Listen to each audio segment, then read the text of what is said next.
ഈശോലേറ്റസ്റ്റിന് എന്ന് പറഞ്ഞവരെ ഇന്നത്തെ സുവിശേഷത്തില് ഈശോ നമ്മളോട് നമ്മുടെ സംസാരത്തെ പറ്റിയാണ് പറയുന്നത്. ഇവിടെ പറയുകയാണ്, മനുഷ്യൻ പറയുന്ന ഓരോ വ്യർത്ഥ വാക്കിനും വിധി ദിവസത്തിൽ കണക്ക് കൊടുക്കേണ്ടി വരും എന്ന് പറയുകയാണ്. നമ്മളൊന്ന് ആലോചിച്ച് നോക്കി, ഒരു ദിവസം നമ്മൾ എത്ര വാക്കുകൾ പറയുന്നുണ്ടാകും എന്ന് നമ്മളൊന്ന് ചിന്തിച്ചു നോക്കി. ഒരുപാട് വാക്കുകൾ പറയുന്നുണ്ട്. ഇതിൽ വളരെ അത്യാവശ്യമായിട്ടുള്ള എത്ര വാക്കുകൾ ഉണ്ടായിരിക്കും? ഒരു കാര്യവുമില്ലാതെ നമ്മൾ പറഞ്ഞുകൊണ്ടിരിക്കുന്ന എന്തോരം കാര്യങ്ങൾ ഉണ്ടായിരിക്കും.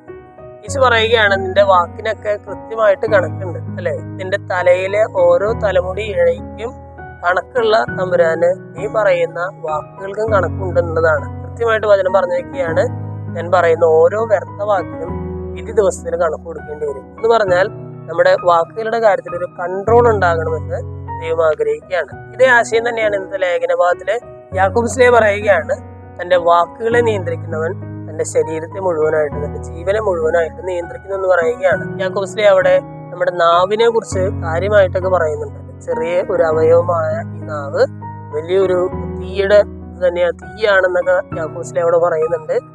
ഇന്നത്തെ രണ്ട് വചനഭാഗങ്ങളും വായിച്ചു കഴിയുമ്പോൾ നമ്മുടെ വാക്കുകളെ ഒന്ന് നിയന്ത്രിക്കാനായിട്ട് നമുക്ക് പരിശ്രമിക്കാം അല്ലെ? വാക്കുകൾ ഏറുന്തോറും നമ്മുടെ ജീവിതത്തിലെ തെറ്റുകളും വർദ്ധിക്കുന്നു എന്ന് വചനം പറയുന്നുണ്ട്. ഇന്നത്തെ വചനഭാഗം കേട്ട് കഴിയുമ്പോൾ നമ്മുടെ വാക്കുകളെ നിയന്ത്രിക്കേണ്ട കൃപയ്ക്കായിട്ട് നമുക്ക് പ്രാർത്ഥിക്കാം.